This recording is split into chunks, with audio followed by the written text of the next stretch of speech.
ఇప్పుడు ఎందుకత్తయ్య ఇవన్నీ? అదేంటి బాబు, ఏదో మా తృప్తి కోసం. రాంబాబు, ఆ రోజు నువ్వు మా జ్యోతిని పెళ్లి చేసుకునేటప్పుడు మా పరిస్థితులు చూసి కానీ కట్నం వద్దన్నావు. ఈరోజు నా కొబ్బరి తోట అమ్మి నా మనవరాళ్ల పెళ్ళిళ్ళకి కట్నంగా ఇద్దాం అనుకుంటున్నాను. మావయ్య, ఆ రోజు నేను అడగగానే అనాథనని చూడకుండా జ్యోతిని నాకు ఇచ్చి పెళ్లి చేశారు. ఈరోజు అడగకుండానే ఆస్తినిస్తున్నారు. చాలా సంతోషం. కానీ ఆడపిల్లలకి ఇవ్వాల్సింది కట్నాలు కాదు మావయ్య, మంచి విలువలు, చదువు. మాకున్నది చాలు. అవసరమైతే నేనే అడుగుతాను. మంచితనంలో నిన్ను మించిన వాళ్ళు ఎవరూ లేరు అల్లుడు గారు. మనవరాలా, నీ గుర్రం అవుట్. బాగున్నారా? ఎక్కడికి వెళ్ళిపోయా? మేము వచ్చి చాలా సేపు అయింది. బయటికి వెళ్ళానక్క. బావగారు ఎలా ఉన్నారు? ఏంటి రాజేష్, అసలు కనిపించిన మానేసావు? వాడెక్కడ కనపడతాడు అల్లుడు? వాడికి ఎప్పుడు జనాలు, వాళ్ళ సమస్యలు, వాటి కోసం గొడవలు. కొత్తగా ఏ సమస్య గురించి ఫైట్ చేస్తున్నావు? ఇక్కడ దగ్గరలో దేవరపల్లి నూరు ఉంది బావా. అక్కడ రాళ్ళ క్వారీ వల్ల బాగా పొల్యూషన్ అవుతుందని చెప్పి కలెక్టర్తో మాట్లాడి మూయించేశా. ఇవిగో ఈ చేపలు క్వారీ దగ్గర చెరువులో పడుతుంటే తెచ్చాను బావా. టేస్ట్ అదిరిపోద్ది. ఏమండి, చేపలు ఎక్కువగా తింటే హార్ట్ కి చాలా మంచిది. నిజమా? ఈ రోజు నువ్వు చేసిన షాపింగ్ హార్ట్ అటాక్ ఆల్రెడీ వచ్చింది. చేపలు తింటే బెటర్. అయ్యా పెద్ద జోకు. ఇటువరా, నువ్వురామ్మా. ఏమండి, కాఫీ.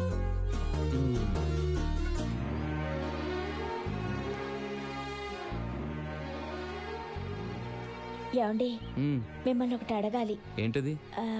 ఒప్పుకుంటారో లేదో అని. ముందు చెప్పు, తర్వాత ఆలోచిస్తాను. ఇదిగోండి. ఏంటిది? చదవండి. దైవం ఇచ్చిన కుటుంబ ప్రవచనాలు శ్రీ శ్రీ శ్రీ సచ్చిదానంద మహర్షి గారిచే ఆగస్టు 2వ తేదీ శనివారం ఉదయం 8 గంటల నుంచి సాయంత్రం 6:30 వరకు. పోయిన సంవత్సరం కూడా వెళ్ళలేదండి. సచ్చిదానంద స్వామి ప్రవచనాలు చాలా బాగుంటాయి. మనందరం కలిసి వెళ్దాం. నాకు రావడం కుదరదు. నీకు వెళ్ళాలనిపిస్తే పిల్లల్ని తీసుకుని వెళ్ళు. దైవం ఇచ్చిన కుటుంబం ప్రవచనాలంటే కుటుంబం మొత్తం కలిసి వెళ్ళాలి. మేము ఒంటరిగా వెళ్ళాం. మీరు రావాల్సిందే. నాకు కుదరదని చెప్తున్నాను కదా. నాన్న, ఈరోజు బండటగా ఎందుకు? పెట్రోల్ ధర పెరిగింది కదా, అందుకు. పెట్రోల్ రేట్ పెరిగిందని కారు కొండం మానేస్తారా నాన్న? కొంటానమ్మా, నా మీద నమ్మకం లేదా? ఏం జ్యోతి? పెట్రోల్ రేట్ పెరగడానికి మనం కారు కొనడానికి సంబంధం ఏమిటే? మీ నాన్న ఖచ్చితంగా కారు కొంటారు, కాకపోతే షెడ్డులోంచి తీయరు. అంతే కదండి? అంజు, నా దగ్గర 2000 తీసుకుని నేచర్ క్యాంప్కి వెళ్ళావు కదా, ఆ విశేషాలంటే చెప్పు. చాలా బాగా జరిగింది నాన్న. మార్నింగ్ అంతా నేచర్ క్యాంప్ జరిగింది. ఈవినింగ్ క్యాంప్ ఫైర్ లో డాన్సులు చేసి సాంగ్స్ కూడా పాడుకున్నాం. అందరం చాలా బాగా ఎంజాయ్ చేసాం. ఫోటోలు కూడా తీసుకున్నాం. ఫోటోలంటే గుర్తొచ్చింది. ఒక ఐజీ కొడుకు సెల్లో మా అమ్మాయిల ఫోటోలు తీసాడని ఒక అమ్మాయి పెద్ద ఇష్యూ చేసింది. వాడు నీ ఫోటో తీయలేదు కదా? తీసాడు. ఎందుకు తీయించుకున్నావే? వద్దని చెప్పలేకపోయావా? నేను తీయించుకోలేదు, వాడు మమ్మల్ని అడగకుండానే తీసేశాడు. పిచ్చి మొద్దు, పేపర్ చూడటం లేదా? ఇలాంటి ఫోటోల వల్లే ఎంతో మంది అమ్మాయిలు సూసైడ్ చేసుకుంటున్నారు. దీనికి ఎందుకు సూసైడ్ చేసుకుంటారమ్మా? మనం పెళ్లిళ్ళకి ఫోటోలు తీసుకోమా? అయ్యో, అవి మామూలు కెమెరాతో తీస్తారు. సెల్లో ఫోటోలు తీస్తే బట్టలు లేకుండా వస్తాయి. అమ్మా, మామూలు కెమెరాలో తీసినా సెల్లో తీసినా ఫోటోలు ఒకేలా వస్తాయి. వాటిని కంప్యూటర్లో మారుస్తారు. చూడు నాన్న, అమ్మ తను చెప్పేదే రైట్ అనుకుంటుంది. అలా అనుకుని మీ అమ్మ 10th క్లాస్ ఫెయిల్ అయింది. హలో, మీరు చదివింది 4th క్లాస్. 10th క్లాస్ కంటే తక్కువే. ఎక్కువ తక్కువ అనేది ముఖ్యం కాదు, పాసా ఫెయిల్ అనేది ముఖ్యం.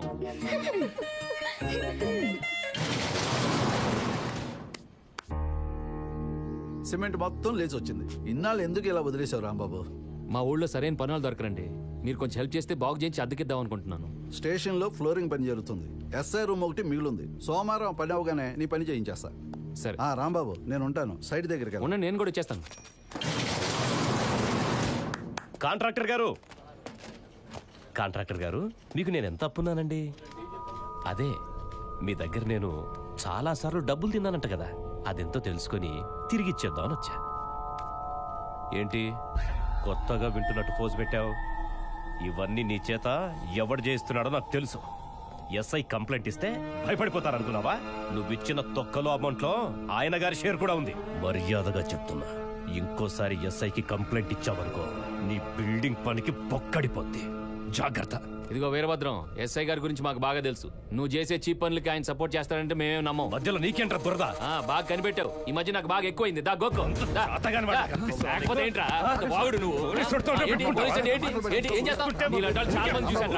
రాంబాబు, నోరు జారుతున్నావు. నా సంగతి నీకు తెలీదు. ఏదో ఒక రోజు నా చేతిలో నీకుంటుంది, చెప్తా. నా కోసం వాడితో ఎందుకు గొడవ పడతావు రాంబాబు? వాడు కాకి బట్టలు వేసుకున్నా నల్ల కాకి. అవును రాంబాబు, ఎంతైనా వాడు పోలీసు వాడు, మనమే కాస్త తగ్గుండాలా. ఎందుకు తగ్గాలి బాబాయ్? తప్పు చేయనప్పుడు నేనెందుకు పోలీసులకు భయపడాలి? నేనింతవరకు ఏ తప్పు చేయలేదు, చేయను కూడా.